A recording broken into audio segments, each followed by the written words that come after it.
नमस्कार, न्यूज के इकलौते फैमिली शो न्यूज की पाठशाला में आप सभी का स्वागत। मैं हूं सुशांत सिन्हा।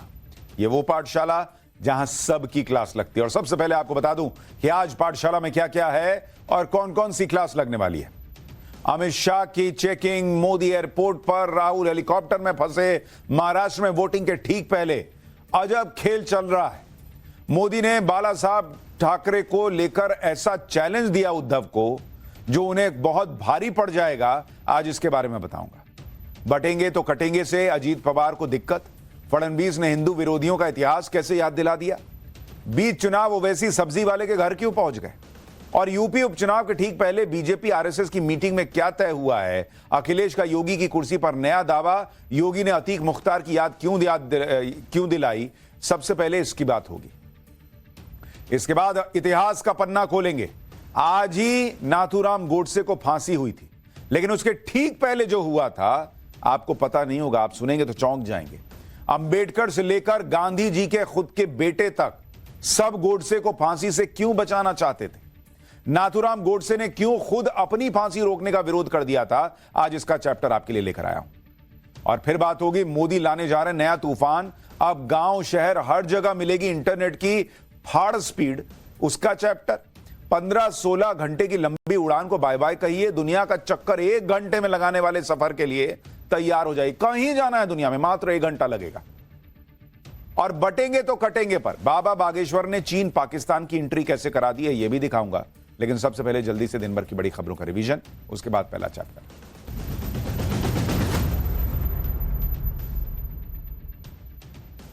दिल्ली की जामिया मिलिया इस्लामिया यूनिवर्सिटी में हैरान करने वाला खुलासा हुआ है। कॉल फॉर जस्टिस नाम के एनजीओ की फैक्ट फाइंडिंग कमेटी की रिपोर्ट के मुताबिक जामिया में हिंदू छात्रों और हिंदू फैकल्टी मेंबर्स के साथ भेदभाव किया जाता है।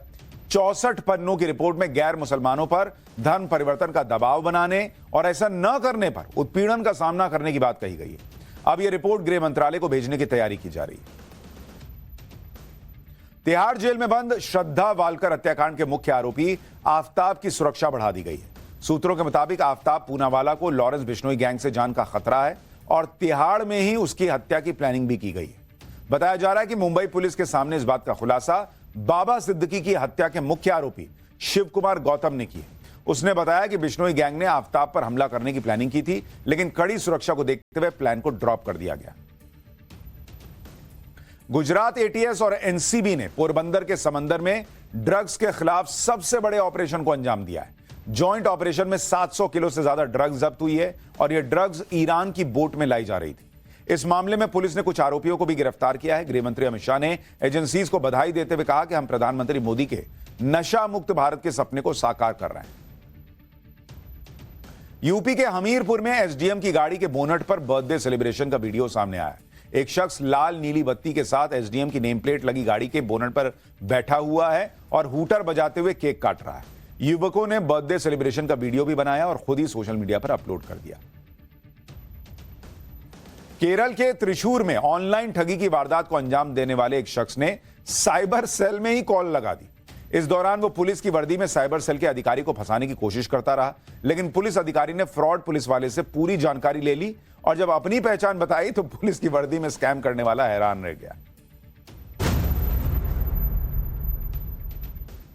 तो ये हो गया दिन भर का रिवीजन। अब पाठशाला की पहली क्लास। अमित शाह की चेकिंग, मोदी एयरपोर्ट पर, राहुल हेलीकॉप्टर में फंसे, महाराष्ट्र में वोटिंग के ठीक पहले अजब खेल चल रहा है भाई। मोदी ने बाला साहब ठाकरे को लेकर ऐसा चैलेंज उद्धव को दे दिया जो उद्धव को बहुत भारी पड़ जाएगा। बटेंगे तो कटेंगे से अजीत पवार को दिक्कत, तो फडणवीस ने हिंदू विरोधियों का इतिहास याद दिलाया, और बीच चुनाव ओवैसी सब्जी वाले के घर क्यों पहुंच गए। सबसे पहले इसका चैप्टर।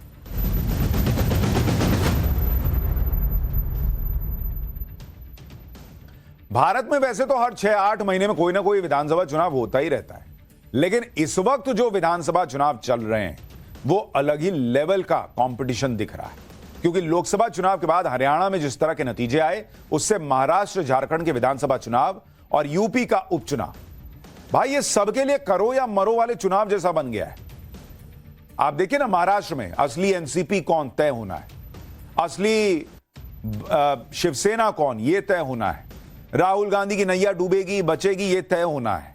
नरेंद्र मोदी क्या हरियाणा के बाद भी पार्टी को उसी ट्रैक पर लेकर चल पाएंगे जैसा उन्होंने रिकवरी की हरियाणा में? यह तय होना, मतलब बहुत कुछ दांव पे लगा हुआ है।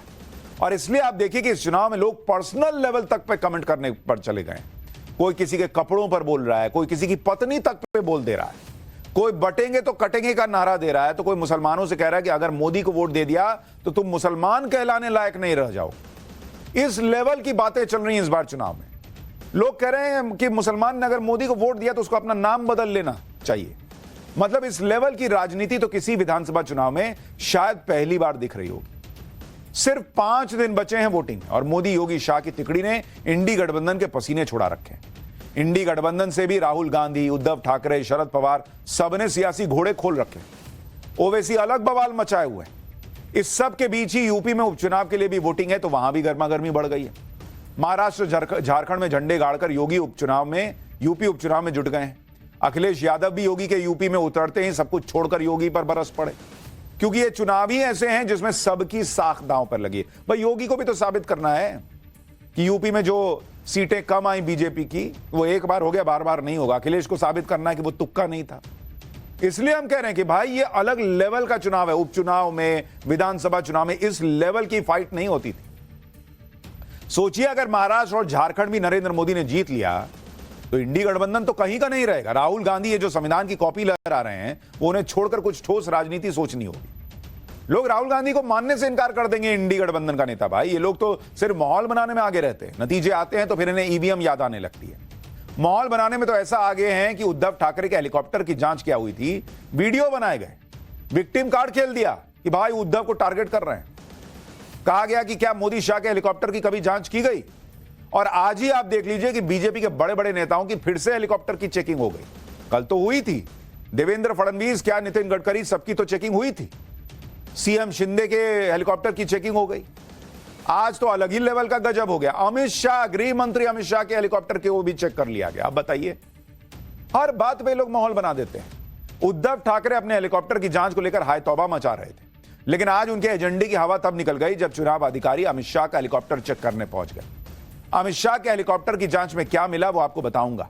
इस बीच पीएम मोदी और राहुल गांधी का भी हेलीकॉप्टर सुर्खियों में आ गया। पीएम मोदी तो 1 घंटे तक एयरपोर्ट पर ही फंसे रह गए। उसके चक्कर में राहुल गांधी को आधे 1 घंटे हेलीकॉप्टर में बैठकर इंतजार करना पड़ गया। बीच चुनाव में यह हेलीकॉप्टर वाला विवाद क्या हुआ, इसकी पूरी डिटेल भी आपको दूंगा। चुनाव को 360 डिग्री कवर करने वाले इस चैप्टर में यह भी बताऊंगा कि कैसे महाराष्ट्र में योगी आदित्यनाथ के कटेंगे तो बटेंगे वाले नारे पर तूफान खड़ा हो गया है। बीजेपी के अंदर ही कुछ नेता इस पर सवाल खड़े कर रहे हैं। लेकिन पहले इन तूफानी बयानों की एक झलक देखिए, फिर आगे की बात बताता हूं।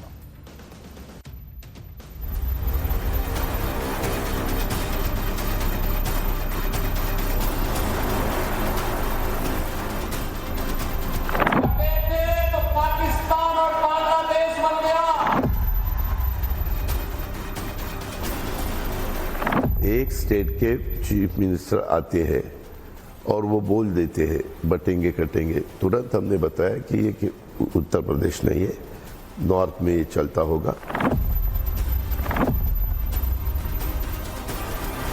जनता का मिजाज और नेशनलिस्ट मिजाज ये समझने में थोड़ा समय उनको लगेगा। Personally speaking, I am not in favor of such slogans.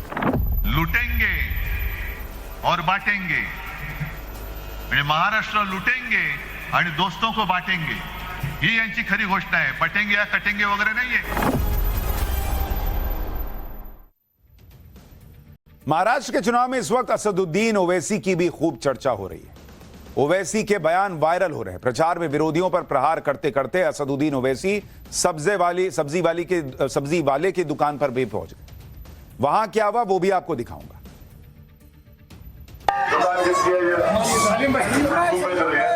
टमाटर कैसा किलो है? ये आलू कैसा किलो है? आलू 40 रुपये हो गया।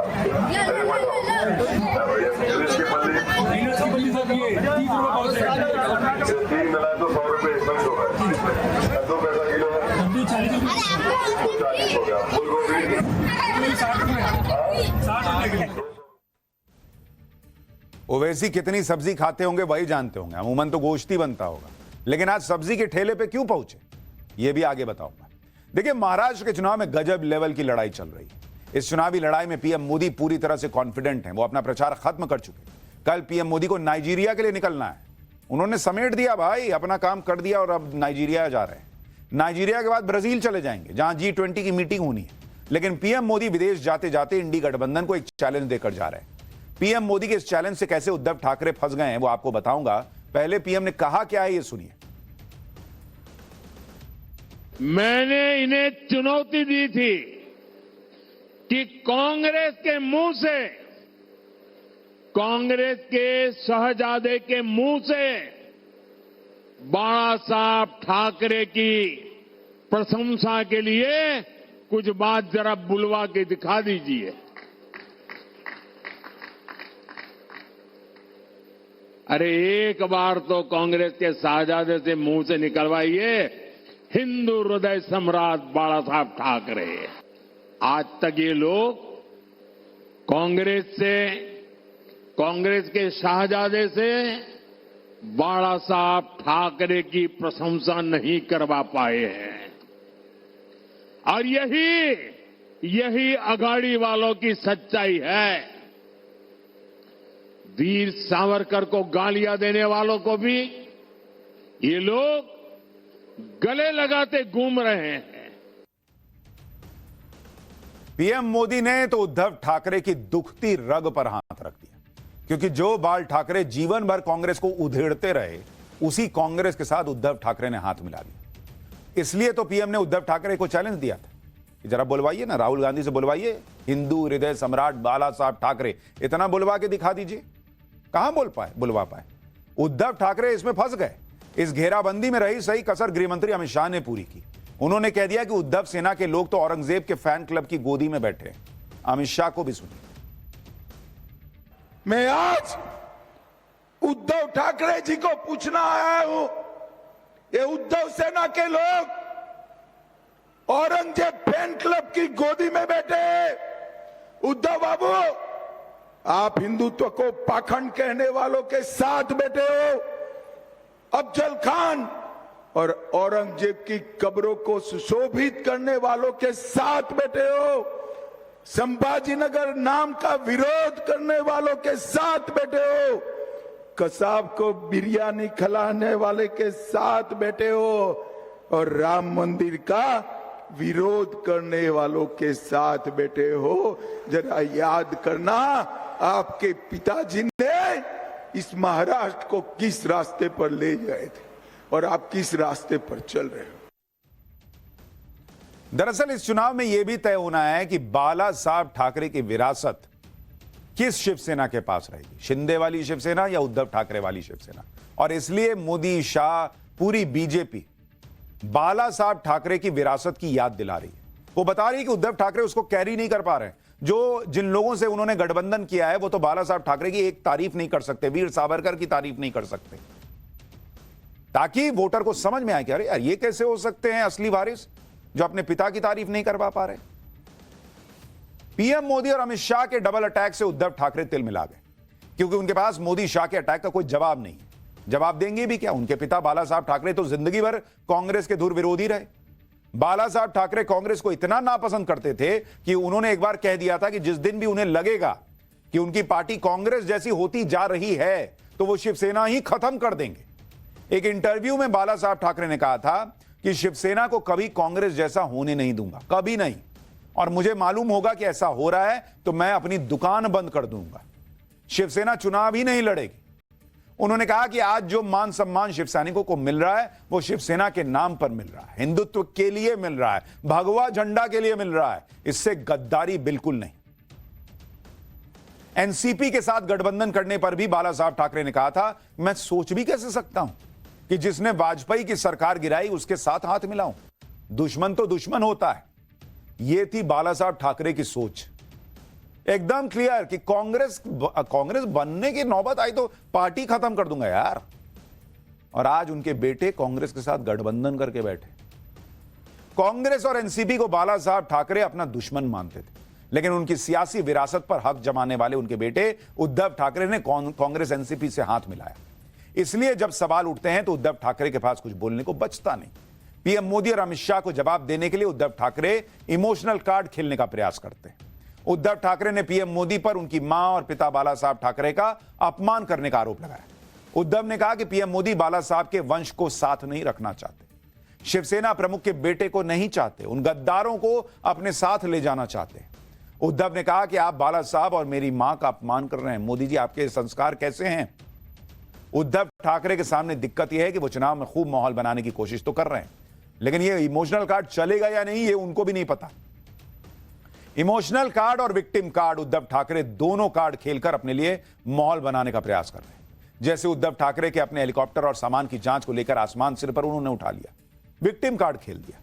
यह कहा था कि चुनाव आयोग सिर्फ विपक्ष के नेताओं की जांच करता है, कभी पीएम मोदी और अमित शाह के हेलीकॉप्टर की जांच करके दिखाओ। उद्धव ठाकरे के इन आरोपों के बाद देवेंद्र फडणवीस के सामान की एयरपोर्ट पर चेकिंग का वीडियो आ चुका है। यह वीडियो 5 नवंबर का था, यानी उद्धव ठाकरे के हेलीकॉप्टर की जांच से बहुत पहले का। लेकिन चूंकि फडणवीस ने हल्ला नहीं मचाया तो पब्लिक को पता ही नहीं था कि ऐसा हो चुका है। इसी तरह महाराष्ट्र के सीएम एकनाथ शिंदे और डिप्टी सीएम अजीत पवार के हेलीकॉप्टर और सामान की जांच हुई। आज तो महाराष्ट्र के हिंगोली में चुनाव आयोग ने गृहमंत्री अमित शाह का हेलीकॉप्टर खंगाल डाला। अमित शाह के हेलीकॉप्टर में रखे सामान को खोलकर चेक किया गया, लेकिन अमित शाह ने कोई हल्ला नहीं मचाया, कोई वीडियो रिकॉर्डिंग नहीं की, कोई विक्टिम कार्ड नहीं खेला। हेलीकॉप्टर जांच पर अमित शाह ने सोशल मीडिया पोस्ट पर बताया कि आज चुनाव आयोग के अधिकारियों के उनके हेलीकॉप्टर की जांच की। भाजपा निष्पक्ष चुनाव और स्वस्थ चुनाव प्रणाली में विश्वास रखती है और माननीय चुनाव आयोग द्वारा बनाए गए सभी नियमों का पालन करती है। एक स्वस्थ चुनाव प्रणाली में हम सभी को अपना योगदान देना चाहिए। अमित शाह की यह नसीहत किसके लिए है, यह बताने की जरूरत तो है नहीं। जब अमित शाह के हेलीकॉप्टर की भी जांच हो गई तो उद्धव ठाकरे पूरी तरह एक्सपोज हो गए। शिवसेना नेताओं से कुछ बोलते नहीं बना तो कहने लगे कि यह जांच तो सिर्फ दिखावा है, आधी अधूरी जांच की गई। खाने का डिब्बा क्यों नहीं चेक किया, हेलीकॉप्टर के अंदर क्यों नहीं चेक किया, फेस सेविंग के लिए शाह के हेलीकॉप्टर की चेकिंग की, पीएम मोदी का हेलीकॉप्टर चेक नहीं किया। मतलब इन लोगों का हिसाब वो छोटे बच्चे जैसा नहीं होता है कि हमको लाल पेन नहीं मिला है, उसको तो लाल दिए। अरे पेन दिए ना, लिखो ना यार। पहले कह रहे थे कि सिर्फ विपक्ष के नेताओं की चेकिंग से परेशान है, अब चेकिंग हो गई तो खाने का डिब्बा नहीं चेक किया, तो डिब्बा चेक किया तो उसमें मसाला कौन से पड़ा था ये नहीं चेक किया। वैसे आज चुनाव में दिन भर हेलीकॉप्टर का मुद्दा छाया रहा। एक तरफ झारखंड के देवघर एयरपोर्ट पर पीएम मोदी के प्लेन में टेक्निकल खराबी आ गई, दूसरी तरफ राहुल गांधी का हेलीकॉप्टर करीब 2 घंटे तक झारखंड के गोड्डा में फंसा रहा। राहुल गांधी हेलीकॉप्टर में बैठकर इंतजार करते रहे। राहुल गांधी के हेलीकॉप्टर के फंसने पर कांग्रेस ने विवाद खड़ा कर दिया। अब नरेंद्र मोदी के प्लेन में टेक्निकल एरर आया तो कोई दिक्कत नहीं हुई। पीएम मोदी के हेलीकॉप्टर के एयरक्राफ्ट में आई खराबी पर अपडेट भी है कि झारखंड में पीएम मोदी के प्लेन में खराबी आने के बाद वो दूसरे प्लेन से दिल्ली गए। पीएम मोदी के स्पेशल एयरफोर्स के प्लेन में दिक्कत आ गई थी, जिससे पीएम मोदी 2 घंटे तक झारखंड के देवघर एयरपोर्ट पर फंसे रहे। बिहार के जमुई में रैली करने के बाद पीएम मोदी को 80 किलोमीटर दूर देवघर से दिल्ली के लिए उड़ान भरनी। पीएम मोदी बिहार में भगवान बिरसा मुंडा की 150वीं जयंती के कार्यक्रम में शामिल होने गए। अब पीएम का प्लेन खराब हुआ तो किसी ने हंगामा नहीं। अब ये राहुल गांधी का हो जाता, फिर आप देखते कि अरे बाप रे, राहुल गांधी का प्लेन खराब करा दिए, उनके खिलाफ साजिश हो रही है, क्या क्या ये लोग नहीं बोल देते। पीएम मोदी भी झारखंड में थे, राहुल गांधी भी झारखंड में रैली करने गए थे, लेकिन झारखंड के गोड्डा में राहुल गांधी का हेलीकॉप्टर फंस गया। उनके हेलीकॉप्टर को उड़ान का क्लियरेंस नहीं मिला। कांग्रेस का दावा है कि राहुल गांधी 2 घंटे फंसे रहे, हेलीकॉप्टर में बैठकर इंतजार करते रहे। कांग्रेस ने आरोप लगाया कि इस तरह की घटना से राहुल गांधी की जान को खतरे में डाला गया। केंद्र के इशारे पर उनकी सुरक्षा से खिलवाड़ हुआ। कांग्रेस ने आरोप लगाया कि इन सबके पीछे बीजेपी है, जिसने जानबूझकर ऐसा करवाया। मोदी सरकार राहुल गांधी को रोकने के लिए इस स्तर पर आ गई। मैंने आपको कहा मच्छर काट लेगा ना उनको तो ये लोग कहेंगे कि मच्छर में कुछ उसको पिला के भेजे होंगे कि जाओ डस देना राहुल गांधी।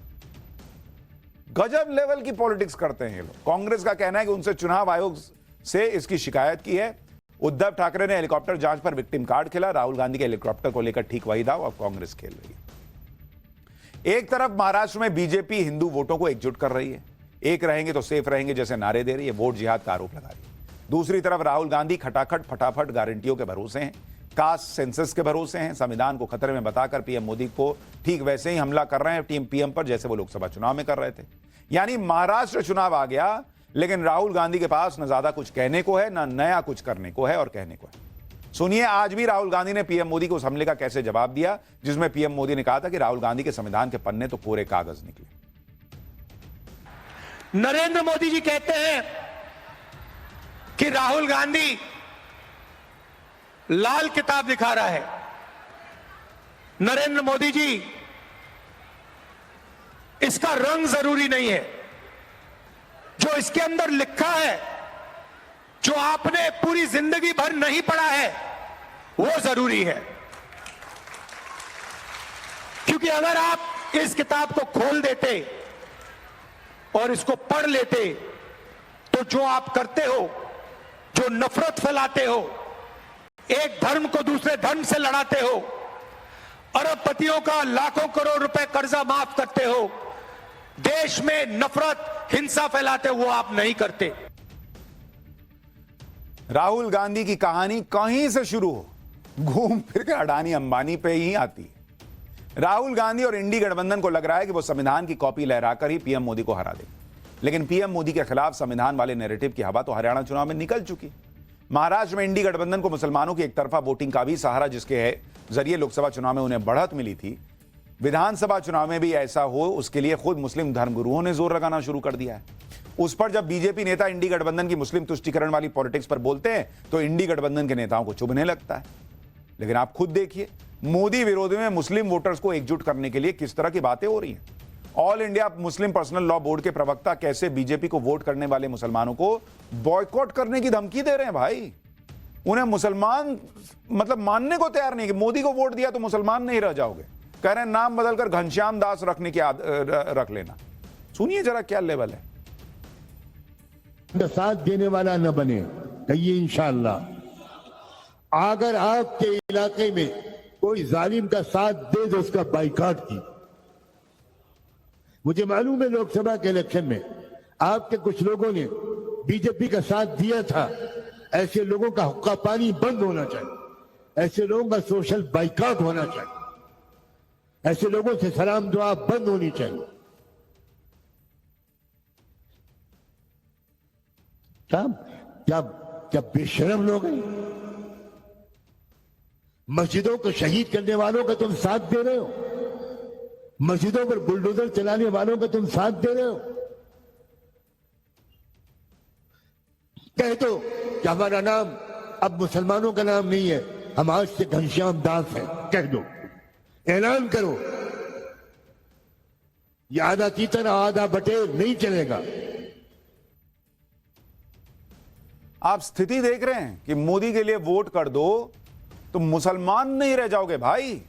उनका हुक्का पानी बंद कर दो, उनको बॉयकॉट कर दो।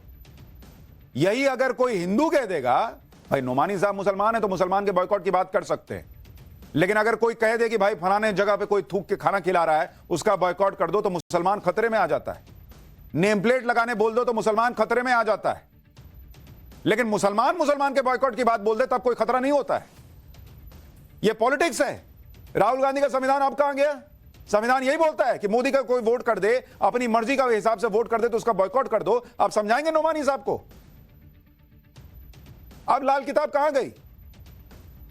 और इसीलिए जब कोई दूसरे तरफ कहता है कि हिंदू एकजुट हो जाओ, बटोगे तो कटोगे, एक रहोगे तो सेफ रहोगे, उसका सेक्युलरिज्म मर गया है और ये सेक्युलरिज्म की बातें कर रहे हैं। भाई, महाराष्ट्र में जो ये खेल चल रहा है ना, इसी को बीजेपी वोट जिहाद कह रही। इसी को काउंटर करने के लिए महाराष्ट्र में बटेंगे तो कटेंगे, एक रहेंगे तो सेफ रहेंगे जैसे नारे गढ़े जा रहे हैं। लेकिन महाराष्ट्र में बटेंगे तो कटेंगे के नारे से एनडीए में भी खलबली मची हुई है। बीजेपी के एक सहयोगी हैं अजीत पवार, जिनको बीजेपी बाहर से लेकर आई। ये इंपोर्टेड माल है। वो इस नारे से असहज हो रहे हैं। अजीत पवार ने फिर से कह दिया कि ये नारा यूपी में चलता होगा, महाराष्ट्र में नहीं चलेगा। लेकिन डिप्टी सीएम देवेंद्र फडणवीस ने भी खुलकर सीएम योगी के नारे का समर्थन किया। कहा कि अजीत पवार अभी अभी उनके साथ आए हैं, उन्हें राष्ट्रवादी मिजाज समझने में थोड़ा वक्त लगेगा। अजीत पवार और फडणवीस दोनों को सुनिए एक बार। तो हमने सबने विरोध किया है। मैंने अकेले ने नहीं, मेरे पार्टियों ने तो किया ही किया। बीजेपी के मुझे किसी ने बताया, पंकजा मुंडे ने भी विरोध किया। वो महाजन तो विरोध करने से क्या होता है? पार्टी में तो आप हैं वैसे भी ना, महायुति में एक स्टेट के चीफ मिनिस्टर आते हैं और वो बोल देते हैं बटेंगे कटेंगे। तुरंत हमने बताया कि ये कि उत्तर प्रदेश नहीं है, नॉर्थ में ये चलता होगा, हमारे महाराष्ट्र में शिवशाहू फुले अम्बेडकर की विचारधाराओं से महाराष्ट्र चलता है, मैंने हमेशा देखा है। जहां तक अजीत दादा का सवाल है, मुझे लगता है कि दशकों अजीत दादा ऐसे विचारों में रहे हैं कि जिन विचारों में सेक्युलरिज्म नाम का एक इस प्रकार का विचार है जो मैं ऐसा मानता हूं कि हिंदू विरोधी है। Secularism, there is no real secularism amongst those who call themselves secularist. Hindutva का विरोध करना है सेक्युलरिज्म उनके लिए, ऐसे लोगों के साथ रहे। इसलिए जनता का मिजाज और नेशनलिस्ट मिजाज ये समझने में थोड़ा समय उनको लगेगा। बटेंगे तो कटेंगे, इसका अर्थ समाज को एकत्रित रखना है और मुझे लगता है इसमें कोई गलत बात नहीं है। अजीत पवार समझेंगे, कब समझेंगे ये तो बात की बात है। बीजेपी कब समझेगी कि तुम भी आ जाओ, तुम भी आ जाओ, तुम भी आ जाओ, उसको तोड़ के ले आओ, इसको तोड़ के ले आओ, ये करिएगा तो यही सब सुनना पड़ेगा। फ्रीक्वेंसी तो मैच करा लीजिए पहले। देवेंद्र फडणवीस की बातों से लग रहा है कि वो अजीत पवार के विरोध को तो मैनेज कर लेंगे। बीजेपी की असली दिक्कत तो यह है कि बीजेपी के अंदर भी कुछ नेता इस नारे का विरोध करने लगे। जैसे गोपीनाथ मुंडे की बेटी पंकजा मुंडे ने कह दिया कि महाराष्ट्र में इस नारे की जरूरत नहीं है। इसी तरह बीजेपी नेता और महाराष्ट्र के पूर्व सीएम अशोक चव्हाण ने भी कह दिया कि बटेंगे तो कटेंगे का नारा सही नहीं है। अशोक चव्हाण को भी सुन लीजिए, फिर आपको बताऊंगा कि योगी आदित्यनाथ ने इस नारे को लेकर नई बात क्या कही। देखिए, इसका कोई रेलेवेंस नहीं है। चुनाव में नारेबाजी होती है, चुनाव में घोषणाबाजी होती है। ये this particular slogan is not in good taste और मुझे लगता नहीं कि लोग इसको कोई अप्रिशिएट करेंगे। जहां भी कुछ हुआ होगा तो personally speaking I am not in favour of such slogans. BJP में भले ही योगी आदित्यनाथ के नारे पर तूफान मचा हो, लेकिन सीएम योगी इन सब से परेशान होने वाले नहीं, क्योंकि उनके लिए नारा सिर्फ राजनीति तक सीमित नहीं। उन्होंने पहली बार इस नारे का जिक्र राजनीतिक तौर पर नहीं किया, बल्कि बांग्लादेश के हिंदुओं की बात करते हुए बटेंगे तो कटेंगे की बात कही थी। और उसके बाद लगातार वो हर मंच से बटेंगे तो कटेंगे का जिक्र कर रहा है। अब सीएम योगी ने कह दिया है कि बटे थे तो पाकिस्तान और बांग्लादेश बन गया था। सुनिए सीएम योगी की नई बात। बटे थे तो पाकिस्तान और बांग्लादेश बन गया। बटे थे तो काशी में अपमान झेलना पड़ा था। बटे थे तो बहन बेटियों की इज्जत के साथ खिलवाड़ हुआ था। इसलिए बटे थे तो कटे थे, कटेंगे तो कटेंगे। एक रहना है, एक रहेंगे तो सेफ रहेंगे, नेक रहेंगे। एक रहेंगे तो और यह काम केवल भाजपा कर सकती है। बटेंगे तो कटेंगे वाले नारे से सिर्फ एनडीए में ही हलचल नहीं है। विपक्ष को तो इस नारे से इतना करंट लगा कि सब लोग हाथ धोकर मोदी योगी को टारगेट कर रहे हैं। इस नारे पर सबसे नया हमला उद्धव ठाकरे ने किया, जो कह रहे हैं कि ये महाराष्ट्र लूटेंगे और दोस्तों को बांटेंगे। सुनिए एक बार उद्धव को। लूटेंगे और बांटेंगे, म्हणजे महाराष्ट्र लुटेंगे आणि दोस्तों को बांटेंगे, ही यांची खरी घोषणा आहे। बटेंगे या कटेंगे वगैरे नाहीये। उधर महाराष्ट्र में महायुति और महाविकास अघाड़ी के बीच जारी सियासी संग्राम के बीच हैदराबाद वाले असदुद्दीन ओवैसी भी अलग ही रौला काटे हुए। संभाजी नगर में चुनाव प्रचार के दौरान असदुद्दीन ओवैसी अचानक सब्जी मंडी पहुंच गए, दुकानदारों से मोलभाव करते दिख गए। ओवैसी ने एक के बाद एक कई सब्जियों के दाम पूछे और इसके साथ ही वो जोड़ घटाव भी करते सुनाई दी। हालांकि ऐसा नहीं कि ओवैसी सिर्फ मोलभाव करने के लिए सब्जी मंडी पहुंचे थे, उनको सब्जी नहीं खरीदनी थी। दरअसल उनका मकसद महंगाई के मुद्दे पर महाराष्ट्र सरकार को घेरना था। सब्जियों का मोलभाव करने के बाद उन्होंने कहा कि सिर्फ 5 सब्जी ही खरीदने में 500 रुपए खर्च हो जा रहे हैं और महाराष्ट्र सरकार 1500 रुपए देकर लाडली बहन योजना का ढिंडोरा पीट रही। देखिए क्या हुआ वहां। दुकान किसकी है ये? टमाटर कितना किलो है? ये आलू कैसा किलो है? आलू 40 रुपये हो गया। इंग्लिश की पल्ली 3 मिलाए तो 100 रुपये इसमें हो गए। कद्दू कैसा किलो है? 40 हो गया। फूल गोभी 200 रुपये हो गया। और ये करेला 40 रुपए। हाँ 100 रुपये हो गए। अरे बैगन गाजर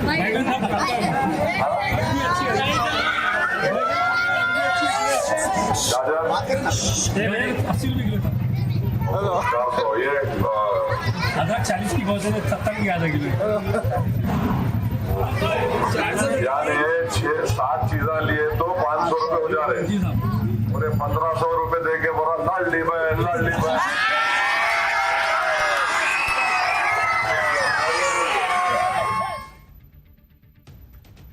कोई ओवैसी साहब को बताया कि 500 रुपए में 5 सब्जी तो आ रही है, गोश्त लेने जाएंगे तो 600-700 रुपए का आधा किलो मिल रहा है।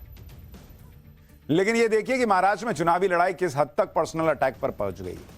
कल नागपुर में कांग्रेस नेता कन्हैया कुमार ने देवेंद्र फडणवीस के धर्मयुद्ध वाले बयान पर निशाना साधते हुए उनकी पत्नी पर कमेंट कर दिया, जिस पर आज देवेंद्र फडणवीस ने भी पलटवार किया और कहा कि इस तरह का कमेंट करने वालों का कोई चुल्लू भर पानी में डूब मरना चाहिए। पहले देवेंद्र फडणवीस को सुनिए, फिर आपको कन्हैया कुमार का बयान भी दिखाता हूं।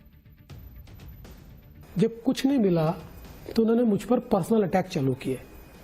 मेरे पत्नी के खिलाफ इनकी ट्रोल आर्मी जिस प्रकार के आरोप करती है, कोई सभ्य व्यक्ति देखे तो शर्मिंदगी महसूस करे। जिस प्रकार का व्यवहार इन्होंने किया है, जिस प्रकार से मेरी पत्नी के मीम्स बनाना, उसके बारे में गंदी गंदी बातें लिखना, ये सारी चीजें शर्म आनी चाहिए। चुल्लू भर पानी में डूब मरना चाहिए। अरे लड़ना है तो सामने से लड़ो। ये कौन सा शिखंडी का युद्ध तुम लड़ते हो? दरअसल कल नागपुर में कन्हैया कुमार ने धर्मयुद्ध वाले बयान को लेकर देवेंद्र फडणवीस को घेरने की कोशिश की। कन्हैया कुमार ने बीजेपी पर धर्म के नाम पर गुमराह करने का आरोप लगाया और कहा कि ऐसा नहीं है कि कुछ लोग धर्म बचाएंगे और डिप्टी सीएम की पत्नी इंस्टाग्राम पर रील बनाएंगी। सुनिए एक बार कन्हैया कुमार का बयान। जो भी नेता आपके सामने धर्म बचाने का भाषण देता है, उससे बस एक बात पूछना है, एक्सक्यूज मी सर, आप धर्म बचाना चाहते हैं, 1 मिनट आपका चाहिए, बस ये बता दीजिए कि धर्म बचाने की इस लड़ाई में आपका बेटा बेटी भी हमारे साथ चलेगा ना? समझे बात को? कि ऐसा तो नहीं होगा कि धर्म बचाने की जिम्मेवारी हमारी और ऑक्सफोर्ड कैम्ब्रिज में पढ़ने की जिम्मेवारी आपके बाल बच्चों की। अगर धर्म बचाना है तो सब मिल करके बचाएंगे। ऐसा तो नहीं होगा ना कि हम लोग धर्म बचाएंगे और जो है डिप्टी सीएम साहब की पत्नी जो है वो इंस्टाग्राम पे रील बनाएंगी। कन्हैया कुमार कोई पहली बार छिछली बात नहीं कर रहे हैं, उनका लेवल ही यही है। लेकिन पॉइंट यह है कि यही कन्हैया कुमार उन लोगों से पूछ पाते हैं जो कश्मीर में बच्चों के हाथ में पत्थर देते हैं कि तुम्हारे बच्चे जो हैं वो कहां पढ़ रहे हैं विदेश में और वहां के बच्चे पत्थर क्यों चलाते हैं। राहुल गांधी से, प्रियंका वाड्रा से पूछ पाते हैं कि जो मीडिया में पूछते हैं कि कितने दलित हैं, कितने ओबीसी हैं जिनको जो यहां पर नौकरी मिली है, अपनी पार्टी में कितनों को वहां साथ में बैठा पा रहे हैं? नहीं पूछ पाएंगे। इसीलिए लेफ्ट से जो है गिरते गिरते गिरते अब कांग्रेस में आए, सोच रहे हैं वहां करियर बन जाएगा। खैर, कन्हैया कुमार के इतिहास में क्या जाना, हम चलते हैं आपको उस इतिहास में लेकर जहां बहुत कुछ ऐसा है जो आपको नहीं पता। पाठशाला में अब अगली क्लास आज ही हुई थी नाथूराम गोडसे को फांसी, लेकिन उसके ठीक पहले जो हुआ था वो सुनकर आप चौंक जाएंगे। अंबेडकर से लेकर गांधी जी के बेटे तक सब गोडसे को फांसी से क्यों बचाना चाहते थे? नाथूराम गोडसे ने क्यों खुद अपनी फांसी रोकने का विरोध किया था? अब इसका चैप्टर।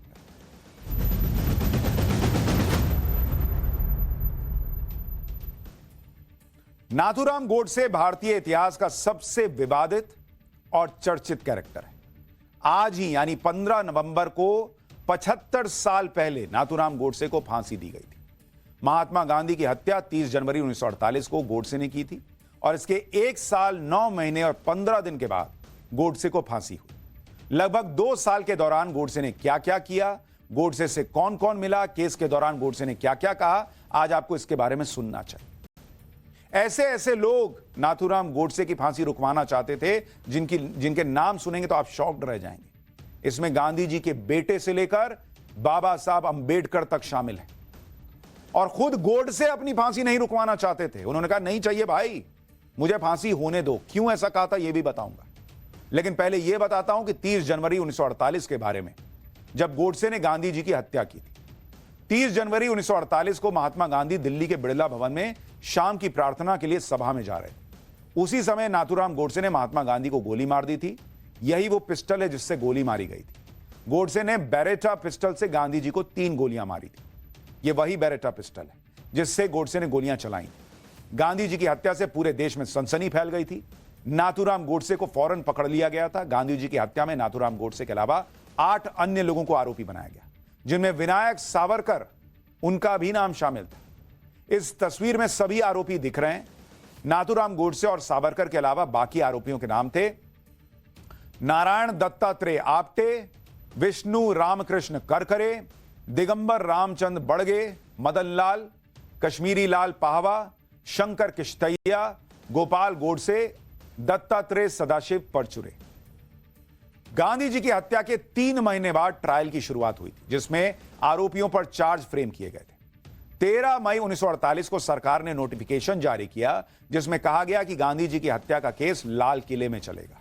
लाल किले के एक हिस्से को जेल में बदल दिया गया और इसी जेल की बैरकों में सभी 9 आरोपियों को रखा गया। आरोपियों पर जिन धाराओं में केस चला उनमें आईपीसी के section 109, 114, 115, 120 B, explosive substance act 1908 के सेक्शन 3, 4, 5, 6, आर्म्स एक्ट के 1878 का सेक्शन 19 डी और 19 एफ तक शामिल है। उस समय पूरे देश में सिर्फ नाथूराम गोडसे की ही चर्चा हो रही थी। गोडसे ने वो काम किया था जिसके बारे में किसी ने सोचा तक नहीं था। आखिर महात्मा गांधी की हत्या क्यों करेगा कोई? गोडसे को जब फांसी की सजा सुनाई गई थी तो कुछ लोगों ने यह भी कहा कि गोडसे को फांसी देना गांधी जी के अहिंसा के सिद्धांत के खिलाफ होगा। बाबा साहब अंबेडकर भी इस विचार को मानते थे। नाथूराम गोडसे के भाई गोपाल गोडसे ने एक इंटरव्यू में बताया था कि बाबा साहब अंबेडकर ने नाथूराम के वकील को संदेश भिजवाया था, जिसमें कहा था कि अगर गोडसे चाहें तो उसकी फांसी की सजा उम्र कैद में बदली जा सकती है। अंबेडकर उस समय कानून मंत्री हुआ करते थे और उन्होंने कहा कि मैं आसानी से यह करा सकता हूं और इसके लिए हम गांधी जी के अहिंसा के सिद्धांत का हवाला दे देंगे कि भाई गांधी जी खुद नहीं चाहते थे कि किसी की मौत हो, इस तरह से फांसी हो। अंबेडकर के इस संदेश पर नाथूराम गोडसे ने क्या कहा था आप सुनेंगे तो शॉक्ड रह जाएंगे। नाथूराम गोडसे ने मना कर दिया कि नहीं, मुझे फांसी पर लटकना है। कहा कि आप कृपा करके ये देखें कि कहीं मुझ पर दया हो ना जाए। गोडसे ने कहा कि वो ये दिखाना चाहते हैं कि उनकी फांसी के साथ ही गांधी के अहिंसा का सिद्धांत भी फांसी पर लटक गया। नाथूराम गोडसे के इस जवाब से अंबेडकर भी हैरान रह गए थे। यानी अंबेडकर भी एक तरह से चाहते थे कि गोडसे की फांसी रुके, लेकिन गोडसे ने मना कर दिया कि नहीं बॉस, मुझे फांसी नहीं रुकवानी। गांधी जी की हत्या का केस काफी लंबा चला। 149 गवाहों के बयान दर्ज किए गए। उसके बाद लाल किले में लगी अदालत के जज आत्माचरण ने 10 फरवरी 1949 को नाथूराम गोडसे को फांसी की सजा सुनाई। गोडसे को फांसी की सजा सुनाई जा चुकी थी। 8 नवंबर 1949 को फांसी की तारीख तय भी हो चुकी थी, लेकिन तभी गांधी जी के 2 बेटों मणिलाल और रामदास ने गोडसे की फांसी की सजा माफ करने की मांग कर दी। इसके बारे में बंगाल के राज्यपाल रहे गोपाल कृष्ण गांधी ने साल 2017 में बताया था। ब्रिटिश लेखक रॉबर्ट पेन ने अपनी किताब the life and death of Mahatma Gandhi में भी इसका जिक्र किया है, जिसके मुताबिक कोर्ट ने 8 आरोपियों को गांधी की हत्या की साजिश करने का दोषी पाया था। इसमें नाथूराम गोडसे और नारायण आप्टे को फांसी की सजा हुई थी। बाकी 6 आरोपियों को उम्र कैद की सजा सुनाई गई थी। विनायक दामोदर सावरकर को बरी कर दिया गया था। नाथूराम गोडसे के अलावा बाकी के आरोपियों ने सजा को हाईकोर्ट में चुनौती दी। 2 मई 1949 को हाईकोर्ट ने उनकी सजा को बरकरार रखा। इस बीच गांधी जी के 2 बेटों रामदास और मणिलाल ने पीएम नेहरू और गृह मंत्री सरदार पटेल से अपील भेजी। गवर्नर जनरल राजगोपालाचारी के पास भी गांधी जी के बेटों ने अपील भेजी। गांधी जी के दोनों बेटों का कहना था कि नाथूराम गोडसे और नारायण आप्टे को फांसी नहीं होनी चाहिए। महात्मा गांधी खुद फांसी की सजा के खिलाफ थे, इसलिए दोनों को माफ कर दिया जाए। इस अपील के बाद 8 नवंबर को नाथूराम गोडसे की फांसी रोक भी दी गई। नाथूराम गोडसे और नारायण आप्टे उस समय अंबाला जेल में बंद थे। गांधी जी के बेटों की अपील पर नेहरू, सरदार पटेल, सी राजगोपालाचारी ने विचार किया। तीनों ही इससे सहमत थे कि फांसी की सजा माफ करने का कोई सवाल ही नहीं उठता। इसके बाद गांधी जी के बेटों की अपील को ठुकरा दिया गया। लेकिन उससे भी बड़ी बात यह कि गोडसे ने खुद, जब हाईकोर्ट में अपील हुआ था मामला, तो खुद अपने लिए अपील नहीं किया था कि मेरी फांसी की सजा रोक। बाकियों ने भले किया, लेकिन गोडसे ने नहीं किया। दूसरों के लिए कहा कि भाई उनकी सजा कम होनी चाहिए। गांधी जी के बेटों की अपील की वजह से गोडसे की फांसी 8 दिन के लिए टल गई थी। महात्मा गांधी के एक बेटे देवदास गांधी ने जेल में नाथूराम गोडसे से मुलाकात भी की थी, जिसके बारे में नाथूराम के भाई गोपाल गोडसे ने अपनी किताब गांधी वध क्यों में लिखा है। गोपाल गोडसे ने अपनी किताब में लिखा कि देवदास शायद इस उम्मीद में आए होंगे कि उन्हें कोई विभत्स चेहरे वाला गांधी के खून का प्यासा कातिल नजर आएगा, लेकिन नाथूराम सहज और सौम्य थे। उनका आत्मविश्वास बना हुआ था। देवदास ने जैसा सोचा होगा उससे एकदम उलट हुआ। नाथूराम गोडसे ने देवदास गांधी से कहा, वो नाथूराम विनायक गोडसे हैं। आज तुमने अपने पिता को खोया है, तुम्हें दुख पहुंचा है। तुम पर और तुम्हारे परिवार को जो दुख पहुंचा है, इसका बड़ा दुख है। यह काम किसी व्यक्तिगत रंजिश के चलते नहीं किया है। ना तो तुमसे कोई द्वेष है और ना ही कोई खराब भाव। इस पर देवदास ने, जो गांधी जी के बेटे थे, उन्होंने गोडसे से पूछा कि तब तुमने ऐसा क्यों किया। जवाब में नाथूराम गोडसे ने कहा कि केवल और केवल राजनीतिक वजह से। गोडसे ने पुलिस से और समय मांगा जिससे वो देवदास के सामने अपना पक्ष रख पाए, लेकिन पुलिस ने ऐसा नहीं करने दिया। गांधी जी के बेटे चाहते थे कि गोडसे की फांसी माफ कर दी जाए। अंबेडकर ने भी गोडसे को फांसी की सजा कम करवाने की बात कही थी, लेकिन गोडसे खुद नहीं चाहते थे कि उनके साथ कोई दया दिखाई जाए। गोडसे ने कोर्ट में गांधी जी की हत्या की बात कबूल की थी और गांधी जी की हत्या की वजह भी बताई थी। नाथूराम गोडसे को जब फांसी की सजा सुनाई गई तो उसके बाद कोर्ट में गोडसे ने अपना बयान पढ़ने की इजाजत मांगी। गोडसे ने कोर्ट में कहा था कि 32 सालों तक गांधी ने विचारों में उत्तेजना भरी, लेकिन जब गांधी ने मुसलमानों के पक्ष में अपना अंतिम उपवास रखा तो लगा कि अब गांधी के अस्तित्व को तुरंत खत्म करना होगा। महात्मा गांधी ने दक्षिण अफ्रीका में भारतीय समुदाय के लिए बहुत अच्छा काम किया, लेकिन भारत आने पर उनकी मानसिकता ऐसी बन गई कि सही और गलत का फैसला लेने के लिए वो खुद को आखिरी जज मानने लग गए। यानी गोडसे को लगता था कि गांधी जी किसी की नहीं सुन रहे थे। अगर देश गांधी के नेतृत्व को स्वीकार नहीं करता था तो वो कांग्रेस से अलग राह पर चलने लगते थे। या तो कांग्रेस को गांधी के लिए अपना रास्ता छोड़ना होता था, या फिर गांधी की सारी सनक, सोच, नजरिए को अपनाना होता था, या फिर गांधी के बिना आगे बढ़ना होता। नाथूराम गोडसे ने गांधी पर भारत के बंटवारे का भी आरोप लगाया। गोडसे ने अपने बयान में कहा कि जब कांग्रेस के नेता गांधी की सहमति से देश के बंटवारे का फैसला कर रहे थे, उस समय देश का, जिसे हम पूजते हैं, जिस देश को, तो मन के अंदर भीषण गुस्सा भर रहा है। व्यक्तिगत तौर पर किसी के प्रति कोई दुर्भावना नहीं है, लेकिन मौजूदा सरकार का सम्मान नहीं करता क्योंकि इनकी नीतियां मुसलमानों के पक्ष में। नाथूराम गोडसे ने महात्मा गांधी के आखिरी अनशन पर भी सवाल उठाया, जो कथित तौर पर महात्मा गांधी ने पाकिस्तान को 55 करोड़ रुपए की मदद देने के लिए किया था, और जो मदद कहा जाता है कि मतलब बहुत सारे लोग चाहते थे कि नहीं दी जाए। सरदार वल्लभ भाई पटेल चाहते थे कि नहीं दी जाए, लेकिन गांधी जी के कहने पर कि 55 करोड़ रुपए दी गई। यह बात गोडसे ने कही कि उसको यह बात बुरी लग रही थी। गोडसे भले ही गांधी जी की हत्या को जस्टिफाई कर रहे थे, लेकिन किसी विचारधारा से सहमत नहीं होने का मतलब उसकी हत्या करना नहीं होता। गोडसे की फांसी की तारीख 15 नवंबर तय की गई थी। गोडसे और नारायण आप्टे अंबाला जेल में थे। तय समय पर गोडसे को फांसी के लिए जेल के लिए ले जाया गया। जब गोडसे फांसी के तख्ते की तरफ जा रहा था तो उसने जो कहा उसके बारे में जस्टिस डीजी खोसला ने अपनी किताब द मर्डर ऑफ महात्मा में लिखा है। जीडी खोसला वही जज हैं जिन्होंने हाईकोर्ट में सजा को बरकरार रखा था। उन्होंने लिखा कि फांसी के लिए जाते समय गोडसे ने कांपती हुई आवाज में अखंड भारत कहा था, और गोडसे के इस नारे को आप्टे ने तेज आवाज में अमर रहे कहकर पूरा किया था। नाथूराम गोडसे और नारायण आप्टे करीब 15 मिनट तक फांसी के फंदे पर लटकते रहे। उसके बाद दोनों की मौत हो गई। फांसी के बाद नाथूराम गोडसे और नारायण आप्टे के शव उनके परिवार वालों को नहीं दिए गए, जबकि गोडसे के परिवार वाले शव मिलने की उम्मीद कर रहे थे। ऐसा इसलिए हुआ था क्योंकि दिल्ली से अंबाला जेल अधिकारियों को खास निर्देश आया। गोडसे की फांसी के बाद क्या हुआ था आपको वो भी बताता हूं। फांसी के बाद गोडसे और आप्टे के शवों का अंतिम संस्कार जिला अधिकारी की टीम ने ही कर दिया। गोडसे और आप्टे के शवों का अंतिम संस्कार बहुत गुपचुप तरीके से हुआ। गोडसे और आप्टे की अस्थियों को बख्तरबंद गाड़ी में रखकर घग्गर नदी के किनारे ले जाया गया। नदी में अस्थियों को उस जगह प्रवाहित किया गया जहां कोई उसे हासिल ना कर सके। इस दौरान यह ध्यान रखा गया कि वहां आसपास कोई व्यक्ति ना हो।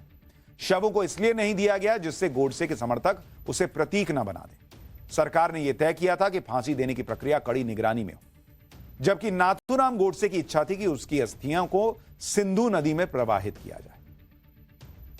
गांधी जी की हत्या के केस में गोडसे ने कोर्ट में बहुत सारी बातें कही, लेकिन गोडसे के बयान को बाहर नहीं आने दिया गया।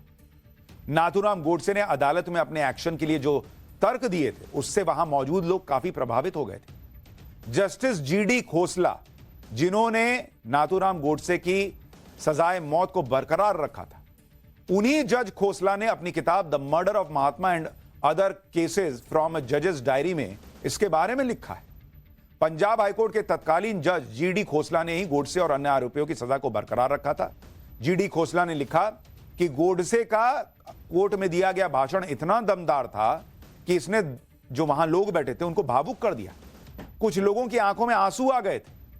अगर उन लोगों को, उन दर्शकों को जूरी के तौर पर काम दिया जाता कि आप तय कीजिए कि गोडसे को सजा देनी है या निर्दोष साबित करना है, तो जज लिख रहे हैं कि वो लोग इतना प्रभावित हो गए थे गोडसे की बातों से कि वे भारी बहुमत से गोडसे के निर्देश होने का फैसला ले लेते जो पब्लिक वहां मौजूद थी। नाथूराम गोडसे के भाई गोपाल गोडसे ने अपनी सजा पूरी करने के बाद एक किताब भी लिखी थी, गांधी हत्या आणी मी, यानी गांधी हत्या और मैं। इस किताब में गांधी जी की हत्या के दौरान की घटनाओं के बारे में बताया गया था। उस समय की सरकार ने इस किताब तक को बैन कर दिया। हालांकि बाद में बॉम्बे हाईकोर्ट ने किताब से बैन हटा लिया था और आज के जो चीफ जस्टिस हुआ करते थे डीवाई चंद्रचूड़, उनके पिताजी उस समय चीफ जस्टिस होते थे, तो उन्होंने बैन हटाया और उन्होंने भी कहा कि भाई आज की डेट में कोई ये किताब पढ़े और दो समुदायों के बीच वैमनस्य पैदा हो जाए, ऐसा लगता नहीं है और इतिहास की जो चीजें हैं उसके बारे में चर्चा हो सकती। लेकिन वो विचार सामने ना आए, भाई ने क्या लिख दिया ये भी सामने ना आए, इसका भी प्रयास हुआ था और किताब को बैन कर दिया गया था। और इसलिए आज तक नाथूराम गोडसे को लेकर दो अलग अलग विचारधाराएं चलती हैं। आज की डेट में बहुत सारे लोग नाथूराम गोडसे के समर्थक भी, लेकिन एक वक्त ऐसा भी था कि गोडसे का पार्थिव शरीर भी उसके परिवार को नहीं दिया गया।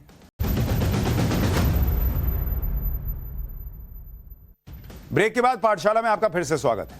बटेंगे तो कटेंगे, एक रहेंगे तो सेफ रहेंगे, पीएम मोदी और पूरी बीजेपी आजकल इस नारे को पूरे देश में फैला रही। हिंदू एकता की बातें हो रही। अब हिंदू एकता के कट्टर समर्थक बाबा बागेश्वर भी बटेंगे तो कटेंगे के समर्थन में आ गए हैं। बाबा बागेश्वर ने कहा कि अगर बटेंगे तो चीन वाले हमें काटेंगे, पाकिस्तान वाले हमें काटेंगे। बागेश्वर बाबा ने कहा कि हिंदुस्तानी होने के नाते हमें एक रहना ही चाहिए। सुनिए बाबा बागेश्वर। अगर हम भारतीय आपस में बटेंगे तो चीन वाले हम लोगों को काटेंगे, पाकिस्तान वाले हम लोगों को काटेंगे, हम लोगों को विदेशी ताकतें काटेंगे। और सही भी है, इसलिए भारत के प्रधानमंत्री ने कहा एक रहेंगे सेफ रहेंगे। पर एजे अगर कोई पॉलिटिकली बयान कहो तो इस पर हमारी कोई टिप्पणी नहीं, पर हिंदुस्तानी होने के नाते ये टिप्पणी है कि हम भारतीयों को बटना नहीं है, बटेंगे तो सच में।